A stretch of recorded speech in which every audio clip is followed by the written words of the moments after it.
All right, another quick turnaround here. No rest for us here on the announce booth for our finals here, and we're gonna keep following Brendan here, who pulled out that win with pulled out the win, the Falconwrath Noble and Plague Rusalka versus the world here against Plipster. So the other Philip, who had that red deck that we saw in our pool review, And now very heavy red deck.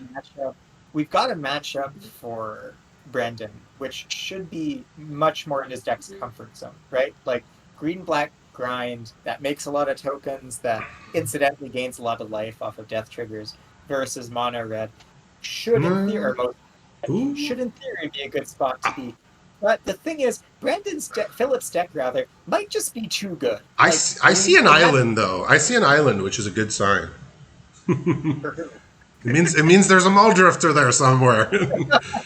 Do we have Philip's hand here or? No, he appears to not have noticed. Okay, I guess you sent him a message to try and. Yeah, you know what? Okay. If you actually, I can disappear for a minute and see if I can talk to him in the other Yeah, channel no here. So, problem. I'll hold it down here for a moment. So he played the Garden Dragonheart, which was a card from Modern Horizons. So it's a sack outlet. You can sack a creature to make it a 4/4 flying and even haste if you want it. So we did see if this is not quite gonna work. Oh, I guess it'll be a 4/5. Yeah, okay, so this will work. Yeah, so we saw during the pool review he had heavy red. He had a few blue cards, notably Muldrifter. He also had a Mist Raven, which is a bit harder if you're going to be heavy red. But his deck is just mostly red, with some burn spells, with some nice creatures, sack outlets, some aggressive stuff. Yeah, so we got the Bloodbriar coming down here, killing that Bogarden Dragonheart before it could start being a big dragon. I mean, he probably could have cast the Ambassador Oak this turn and then maybe targeted it next turn. But he decided he wants to just get it off the board here. And the Bloodbriar gets killed here. He doesn't have another creature, so gets popped off here. And it looks like Ambassador Oak is coming down. Caleb has gone to, I think, try and get in contact with Philip, who I believe was in the other chat room. So we it can looks maybe like see his head. we What have happened? Philip in the channel. We have Philip in the channel. He is streaming. It just appears to not be working very well. Oh, So is I'll he get back to you on deafened? that. Is he deafened Yeah, or? he is yeah, yeah. Okay, so we can speak freely then. All right. So in the meantime, we saw the Bloodbriar fight the Bogarden Dragonheart with the Savage Swipe, and then we saw the Bloodbriar get Fiery Tempered before it could start growing. And now we have some creatures here. We got a Sack Outlet on each side, Blood Aspirant for Philip, and a Legion Vanguard for Brendan here. So Brendan sort of just doing what his deck does. This Chainer's Edict in the graveyard not looking too hot here. Notably, it will trigger the Blood Aspirant because I believe it says whenever you sacrifice a permanent, it gets a +1 counter. Good So point. Yeah. anything that makes opponent sacrifice is probably coming straight out of the deck in sideboarding. I imagine that Chainer's Edict, possibly the Demon's Disciple, This leaving the could deck again be immediately. a this could again be a spot where I might have blocked with Legion Vanguard and then held up, tried to blow out Yeah. like the sack with by triggering the Explore in Do we know response. And what's the in the thing hand is, here for Philip? Or no, we've got a non-functional stream. oh I no. can see like a static preview, but Okay. that used to be from a while ago. Okay, so he's casting the Brimstone Volley here. Wants to get rid of the Vanguard. Uh, he's gonna do this. Okay, so he can sack another creature to make it survive. Oh no, the Brimstone Volley will deal 5 because something died now. Actually, so while the Brimstone Volley was on the stack, it gained Morbid from the time it left Philip's hand to the time it resolved. It gained Morbid that it didn't have earlier. That's I've not seen that before. There you go. So he drew his murder. He killed that Blood Aspirant before it could start growing and pinging stuff. But I assume there's some better stuff coming down the line for Philip than just that Blood Aspirant. And Hope so. I mean, he's drawn three fewer lands than his opponent. He's got yeah, three cards, and hopefully they do something. I assume he can't cast them right now. maybe one of them draws 2 cards and is a 2/2 flyer. They'd never print that card. That card would be too good. It's way too powerful. So here's a Sanitarium Skeleton. As soon as he draws one of his other sack outlets, he can start working on that. But in the meantime, Philip's down to 7 here with apparently without anything to cast on 4 mana. Yep, Philip made no plays, no attacks, no blocks, no nothing. He drew a land here, which maybe can unlock.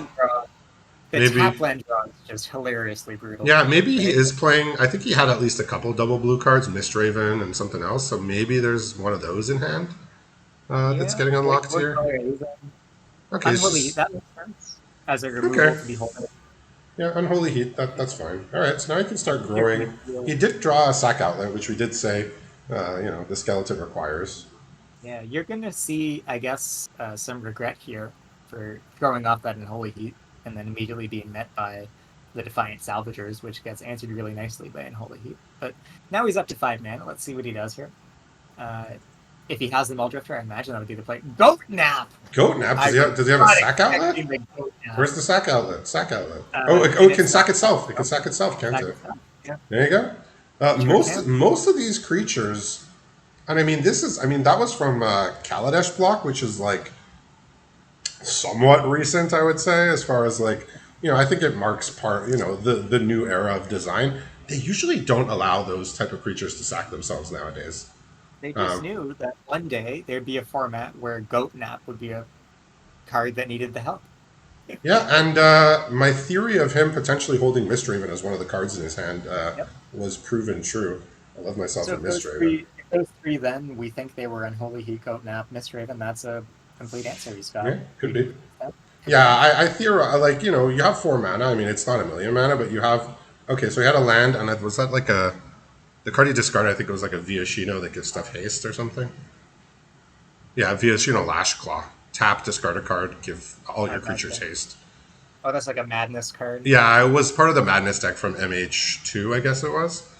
And now all of a sudden, Brendan, who was sort of in charge of the board state, is now way behind here. Well, his biggest problem is he's drawing 10 lands and his opponent's drawing 6, as much as we want to. Yeah, and the Cathartic Reunion helps too, right? Get rid of a dead card and that. Yeah, so here's a Storm God's Oracle. That paired with the Flyers that can actually finish off Brendan. Yeah, this will be game 1 going to fill up over here. Yeah, he'll put him to 1, and then if he can activate the Storm God's Oracle to deal the rest of the damage. Yeah, when the Storm Oracle dies, it deals 3 damage to any target, I believe. So yeah, it is a bolt on a body. Yeah, very cool card, and a nice win here. So the red-blue, I guess it wasn't like a all-out red aggro deck, but tempo-ish type of deck. Steel Sack he had. He didn't even have to do Steel Sack. The creature sacked itself, so... Immediately from Brandon, we saw the Plague Grisalka get back into the main board. We see a big spider get into the main board. I'm surprised Chainer's Edict is still there in the deck. He's covering the Radiant Fountain. Traditionally a bit of a trap, but maybe good. Don't know about Radiant Fountain. I played that once in it was in a Masters set when we had a Masters League back at the store in the paper days. And I had a white-blue control deck with about 6 bounce lands. So I would just play my Ravnica bounce lands and bounce my Radiant Fountain over and over. But, that's pretty cool. Yeah. Yeah, that was a deck where I had Supreme Verdict and Ancestral Vision in my starting pool, so we had a nice control deck going on. Yeah, so like I said, I'm surprised to see Chainer's Edict still in there. Took out the first Sphere Gargantua. Curious about that. Yeah, I think he's worried about the life loss, if I had to guess. He has some incidental life gain here in his deck, at least a little bit. Mostly from the Noble. Actually, I think that's the only card in his deck that gains life, but it gains a lot of life. Did he bring in? He brought in the Crow of Dark Tidings as a flyer to maybe block the opponent's flyers. Is that the one that surveils when something happens? No, it's a 3-mana 2/1 flyer. When it comes in or dies, it mills 2. Oh, okay. So it's just a flying blocker, I think. Yeah. Fair enough. Looks like Philip has taken a mulligan here. Brendan's going to keep this hand. I mean, it's nothing special. He does not have a sack outlet yet. I feel like without a sack outlet, this like Brendan's hands just don't look that great. That's a fair point. Like, I Ooh, think there's a I can think merfolk. of it at least as like a pretty generic grindiness deck, but it is a lot of its best cards are like A plus B fodder plus outlet. You need both to make them do the thing. The best games that we've had, we've seen him play Legion Vanguard, we've seen him play Defiant Salvager, we've seen him play Rusalka, and then we've seen him play like Noble to go along with it, or Bloodbriar to go How, along with it. how much do you think he regrets not having played Griselka in his main board? Because he's had to board that in, I assume, and I don't know if he did his first match, but he has the last two. Yeah, that's a card that I sort of have like over the years have taken in and out of my Pauper cube, and I think it's just staying in for good, kind of. I think like it sort of was like always on there. Like people weren't really playing it. People like the sack decks weren't popular. The black Yeah. decks were usually more like life lost type of stuff, graveyard stuff. But cards just real good. We just saw it steal like the match in the last match. That was just larceny. What happened? And it was the Rusalka driving it in game two and game three. So if that's not an argument to keep it in, I don't know what He's is. discarded Act of Treason there, so he has the steal half, but not really the sack half. I know Philip has the Bogarden Dragonheart that he played last game Well, that can Philip sack is. I something. mean, I feel like Philip is. I mean, as blue red, I think he's just running it as just a beatdown card. Well, And he has Bogarden Dragonheart, which can sack for okay, free. He has the Blood Aspirant, which can sack for 2 mana. So he does have at least a couple things we've seen. So it's not okay, completely dead, but I think it's yeah. more of just like a lava axe. You know? Dual cards are going to be really bad just in a back. Like if you're not stealing a sack and something against Brandon's deck, which fits out a lot of 1/1s I and think we got some and noise here Brandon's coming deck. from. Is that Nick here? Just Not hearing anything, but yeah, you can just mute them. just well, I can't. I'm gonna No, stay on the game you here, but oh, he you muted. can He muted. It's right fine. click their name and mute them. It's all good. We got him. Okay. Thank you, It's Nick. all good. All right. So Um, Monastery Swiftspear here, like, yeah, Philip's deck, like, there's cards that like you wouldn't necessarily always want to have in the same deck, but nah, looks to have worked out for him so far. Um, you're telling me that you don't habitually build decks with both Monastery Sword Spear and Merfolk Looter? hasn't happened in a minute. Oh, he milled his Legion Vanguard, which would have been pretty good on this board. Yeah, but he's got better sack outlets in deck. Yeah, but You're right. he does You're need right. one. He does need to find one in order to They could have really found his make way other in this one. game. All right, so Merfolk Looter doing its thing, discarding the the active treasons that he can't make use of. I mean, I think that's a sign that Oh, you want more to win. all right. This game Uh, got real. Okay, okay. would you say that's game over, or We are should tapping Brandon? 5 mana. We are playing a 2/2. It flies. It draws cards. It didn't gain life, so it's not the perfect magic card, but it's 80% of the perfect magic card. It looks like he's just going to murder it out of spite, thus cementing the 3-for-1. There you go. You Is can't that like murder the a spirit of the Muldrifter, but you can murder the body. Yeah, Muldrifter if will you never strike, die. if you Uh, strike it down, it shall become more powerful than you Look, can ever imagine. I think this is the first ever Muldrifter cast in a feature match that's been recorded. Uh, So so that's a good question. You might be because right. all of the other ones were attached to our normal leagues, Or did where anybody Muldrifter. pick it up for the Brawl League? Because it Well, might have been a silver bullet for somebody. in no, well, we didn't have feature matches for that. That's right, because they I wouldn't mean, have. They I didn't had have Muldrifter in the my deck. I'll tell you what. I'll tell you what with my white blue blink deck. Okay, so now he's got a little sack board here. He can actually start pinging off these creatures one by one. Oh And this no. Bone Shards is just going to kill this Blood Aspirant because the Blood Aspirant can start pinging off the creatures. I mean, Yeah. only one a turn, but because it does deal 1 damage to a creature when you activate it.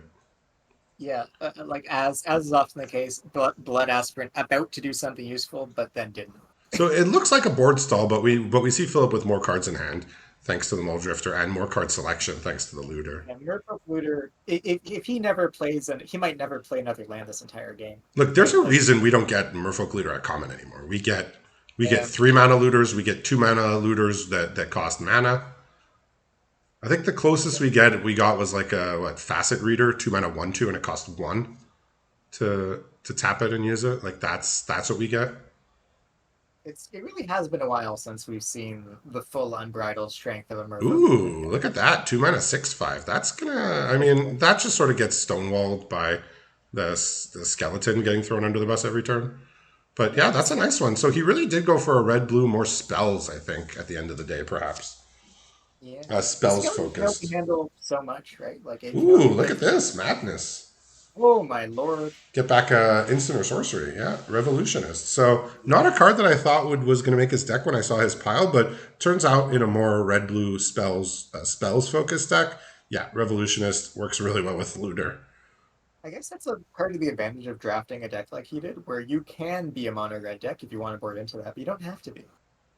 No, I think his blue cards were good enough to justify. I mean, if the only blue card in his deck was a Mull Drifter, I would say his blue was amazing. But I've seen other blue cards and I like it. Not, I not, think not, I think not everyone is unique. like monocolor. I mean, you get the advantage of it's consistent. You're never gonna get color screwed. Your deck can be really focused because usually if you're just one color, it means most of your cards are doing the same thing. But you have weaknesses. And Right? now the lava coil is going to get rid of this. That's such a luxury, It's right? going to Being able to use a lava coil on a it's, stupid it's going to skeleton. get rid of a skeleton, and now he's going to start really dealing damage here. He's just gonna, yeah, he just Yeah. says, let's send everything. I mean, we can get him dead real quick here. Dragonheart's just Every going to be a 4/4 flyer every turn here. You can sack 1/1s. There's going to be a 6/5 attacking, and there's no actively great blocks here. So we're now at the point where we got to ask, like, is there anything in Brandon's deck that gets him out of the spun? Yeah, well, we know his deck. We also know this cube. Just there's no board wipes. There's no things that can really get you back from super far behind. Which I guess is like a flaw of a Pauper cube. Like if your opponent really gets ahead, there's you need a combination of cards to get back, not just one card. There's no I like might say, great I might, equalizer. I might say feature, right? Like you Yeah, could enjoy be. eventually grinding out value, then this is the cube for you. Yeah, but it's just like if the game, if you get really far ahead in the first few turns, there's like not that many ways to come back with like one card. So some people would say that they like that. Some people say they wouldn't. I like Pauper Cube, so I'm gonna say I like it that there's no board wipes and stuff. If your opponent's coming back, they need to do it the hard way, which is just with a chain of cards. I mean, we saw You're on, you're we on the see his MVP All here. Star Falcon Wrath Noble here, but I think it's going to be a little too late here, and we're going to see this heavy red, but turned out to be a red blue sort of spells tempo. Just sort of did a lot of different things, but did them all pretty well. So it wasn't So doing any one congratulations. thing like as its main focus, but it was doing a lot of little things, and we see Philip procure himself a spot in the Player of the Year. So congratulations to Philip for winning this Rookie of the Year cube, and we'll see him when our Rookie of the Year launches in a couple days. So thanks to everybody for tuning in, and we'll see you all for the Player of the Year top 8.